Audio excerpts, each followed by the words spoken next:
ಗಂಗೆ ಮತ್ತು ಕಾವೇರಿಯರ ನಡುವೆ ಯಾರು ಅಧಿಕ ಪವಿತ್ರ ಎನ್ನುವ ಬಗ್ಗೆ ಚರ್ಚೆ ನಡೆಯಿತಂತೆ. ಗಂಗೆಯೇ ಹೆಚ್ಚು ಪವಿತ್ರ ಎನ್ನುವ ಬಹುಮತ ಬಂದಾಗ ಸಹಜವಾಗಿ ಕಾವೇರಿ ಖಿನ್ನಳಾದಳಂತೆ. ಅಷ್ಟಕ್ಕೆ ಸುಮ್ಮನಿರದೆ ಕಠೋರ ತಪಸ್ಸಿಗೆ ಕುಳಿತಳಂತೆ. ಆಗ ಪ್ರತ್ಯಕ್ಷವಾದ ವಿಷ್ಣು, ನಾನು ರಂಗನಾಥನ ಅವತಾರದಲ್ಲಿ ಬಂದು 3 ಕ್ಷೇತ್ರಗಳಲ್ಲಿ ಕಾವೇರಿ ತೀರದಲ್ಲಿ ನೆಲೆಸುತ್ತೇನೆ, ಆಗ ನೀನು ಗಂಗೆಗಿಂತಲೂ ಅಧಿಕ ಪವಿತ್ರಳಾಗುತ್ತೀಯ ಎಂದು ಆದಿರಂಗನಾಗಿ ಶ್ರೀರಂಗಪಟ್ಟಣದಲ್ಲಿ, ಮಧ್ಯರಂಗನಾಗಿ ಶಿವನ ಸಮುದ್ರದ ಬಳಿ ಮತ್ತು ಅಂತ್ಯರಂಗನಾಗಿ ಶ್ರೀರಂಗದಲ್ಲಿ ಸ್ವಯಂ ಉದ್ಭವಗೊಂಡು ಸ್ಥಾಪಿತನಾದನಂತೆ. ಇನ್ನು ಉತ್ಸವ ಮೂರ್ತಿಯ ಬಗೆಗಿನ ಸಂಗತಿ.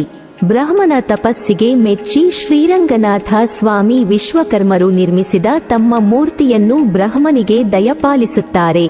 ಮುಂದೆ ಬ್ರಹ್ಮ ರಘುವಂಶ ಸ್ಥಾಪಕ ಇಕ್ಷ್ವಾಕುವಿಗೆ ಕರುಣಿಸುತ್ತಾರೆ. ಶ್ರೀರಾಮನವರೆಗೂ ರಘುವಂಶದಲ್ಲಿ ಈ ಮೂರ್ತಿಯನ್ನು ಪೂಜಿಸಲಾಗುತ್ತದೆ.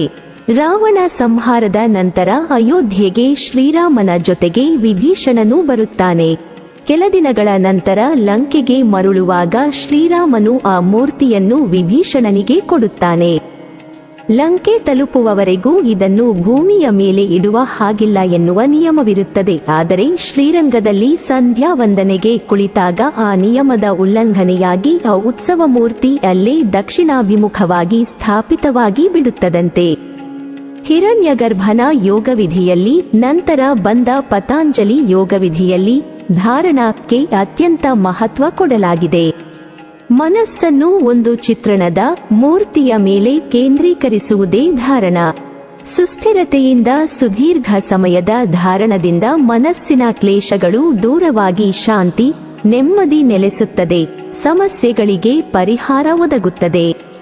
ಹಾಗಾಗಿ ಧಾರಣೆಗೆ ಒಂದು ಆಕಾರ, ರೂಪವನ್ನು ಕಲ್ಪಿಸುವುದು ಸನಾತನ ಧರ್ಮದ ಮೂಲದಲ್ಲಿ ದೇವಸ್ಥಾನಗಳ ಮೂರ್ತಿ ವಿಗ್ರಹಗಳ ಉದ್ಭವವಾಯಿತು. ಚಲ, ಅಚಲ ಮತ್ತು ಚಲಾಚಲ ಎಂದು ದೇವಾಲಯ ವಿಗ್ರಹಗಳಲ್ಲಿ ಮುಖ್ಯವಾಗಿ 3 ಪ್ರಕಾರಗಳಿವೆ. ಅಚಲವೆನ್ನುವುದು ಮೂಲ ವಿಗ್ರಹ, ಚಲಾಚಲವೆನ್ನುವುದು ಉತ್ಸವ ಮೂರ್ತಿ ಮತ್ತು ಚಲ ಅರ್ಚನೆ ಮತ್ತು ನಿತ್ಯೋಪಚಾರಗಳನ್ನು ಅರ್ಪಿಸಲಾಗುವ ಮೂರ್ತಿ. ಕಾಣಲರಿಯದ ದೇವರನ್ನು, ಪ್ರಕೃತಿಯನ್ನು ಮೂರ್ತಾಕಾರದಲ್ಲಿ ಸಾಕ್ಷಾತ್ಕರಿಸಿಕೊಂಡು ಅದನ್ನು ಧಾರಣಕ್ಕೆ ಅಳವಡಿಸಿಕೊಳ್ಳುವುದೇ ವಿಗ್ರಹಾರಾಧನೆಯ ಮೂಲ ಉದ್ದೇಶ. ವಿಷ್ಣುವನ್ನು ಹಲವಾರು ಅವತಾರಗಳಲ್ಲಿ ವಿವಿಧ ಭಂಗಿಗಳಲ್ಲಿ ಕೆತ್ತಲಾಗುತ್ತದೆ. ನಿಂತಿರುವ ಮೂರ್ತಿಗೆ ಸ್ಥಾನಕ ಮೂರ್ತಿ ಎಂದು, ಕುಳಿತಿರುವ ವಿಷ್ಣು ಮೂರ್ತಿಗಳನ್ನು ಆಸನ ಮೂರ್ತಿ ಎಂದು, ಇನ್ನು ಶಯನಾವಸ್ಥೆಯಲ್ಲಿರುವ ವಿಷ್ಣುವಿನ ಮೂರ್ತಿಗಳನ್ನು ಭೋಗಶಯನ ಮೂರ್ತಿ, ವೀರಶಯನ ಮೂರ್ತಿ, ಅಭಿಚಾರಿಕ ಶಯನ ಮೂರ್ತಿ ಮತ್ತು ಯೋಗಶಯನ ಮೂರ್ತಿಗಳೆಂದು ಕರೆಯುತ್ತಾರೆ. ಶ್ರೀರಂಗದಲ್ಲಿ ಶ್ರೀರಂಗನಾಥ ಸ್ವಾಮಿಯ ಅವತಾರದಲ್ಲಿರುವ ವಿಷ್ಣುವನ್ನು ಯೋಗಶಯನ ಮೂರ್ತಿಯಾಗಿ ಬಿಂಬಿಸಲಾಗಿದೆ. 2 ಸುತ್ತಿನ ಆದಿಶೇಷನ ಮೇಲೆ ಅವನ 5 ಹೆಡೆಗಳ ನೆರಳಿನಲ್ಲಿ ಮಲಗಿರುವ ರಂಗನಾಥ ಸ್ವಾಮಿಯ ಬಲಗೈ ತಲೆಗೆ ಆಸರೆಯಾಗಿ ಕಿರೀಟವನ್ನು ಮುಟ್ಟುತ್ತಿದೆ.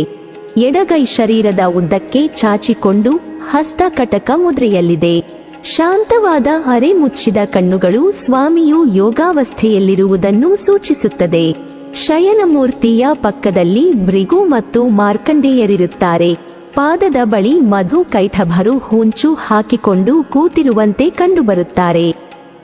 ಗರ್ಭಗುಡಿಯ ಹಿಂದಿನ ಗೋಡೆಯ ಮೇಲೆ ಗರುಡ, ವಿಶ್ವಕಸೇನ ಮತ್ತು ಸಪ್ತರ್ಷಿಗಳು ಅಂಜಲಿ ಮುದ್ರೆಯಲ್ಲಿ ಕೈಗಳನ್ನು ಜೋಡಿಸಿ ನಿಂತಿರುವ ಭಂಗಿಗಳಲ್ಲಿ ನಿಂತಿದ್ದಾರೆ.